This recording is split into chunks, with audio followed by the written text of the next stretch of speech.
قرآن کریم میں صبح اور شام کو تسبیح، استغفار اور صلاح عبادت کا ذکر ہے. یہ دو وقت کا اہمیت کیا ہے، خاص ہے؟ صبح کا خاص وقت ہوتا ہے، ہر چیز پرندے ہم کرتے ہیں اللہ تعالیٰ کی، کیا چاہتے ہیں دیکھا آپ نے صبح کے وقت، اور بہت ہی رونق ہوتی ہے پرندوں کی. ہم لوگ اس کی تسبیح کو نہیں سمجھ سکتے، مگر اللہ تعالیٰ فرماتا ہے کہ اللہ تعالیٰ سمجھتا ہے، خدا کی تسبیح کر رہے ہوتے ہیں. جب یہ تیتر بولتے ہیں تو لوگ کہتے ہیں آواز آتی ہے سبحان تیری قدرت، سبحان تیری قدرت، مگر وہ آواز تو جو بھی ہے بنا یہ لیتے ہیں اس کو.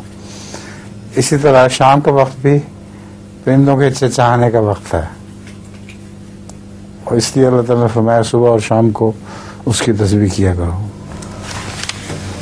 ایک شخص جو جن کا کچھ بھی یاد نہیں رہتے، تو ایسے حالت ہے کہ ان کا خود اپنا نام بھی یاد نہیں رہتے، بیوی بچوں کا سب کا نام، کسی کا نام یاد نہیں رہتا. تو دوستوں نے ان کو مشورہ دیا کہ ڈاکٹر کے پاس جاؤ.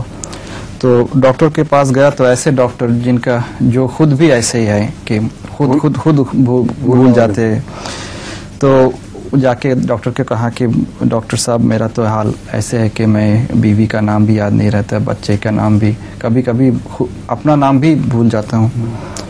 تو ڈاکٹر صاحب کہتے ہیں کہ یہ تو بہت سخت بیماری ہے، یہ اس کا علاج کرنا چاہیے، لیکن آج تو ممکن نہیں ہے، کل کرنا پڑے گا، کل آنا ہے.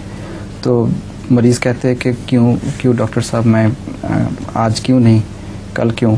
ڈاکٹر صاحب تو ڈاکٹر کہتے ہیں کہ میں تو ایسے بھول جاتا ہوں کہ کل میں سیر کے لیے گیا تھا، تو جہاں میرا چھری کھڑا رہتا ہے وہاں میں خود کھڑا ہو گیا اور چھری کو بستر پر لیٹا دیا. تو ایسے میں سب کچھ بھول کے آج آ گیا، تو میرے ساتھ کچھ بھی نہیں، تو اس لیے آج علاج نہیں ہو سکتا.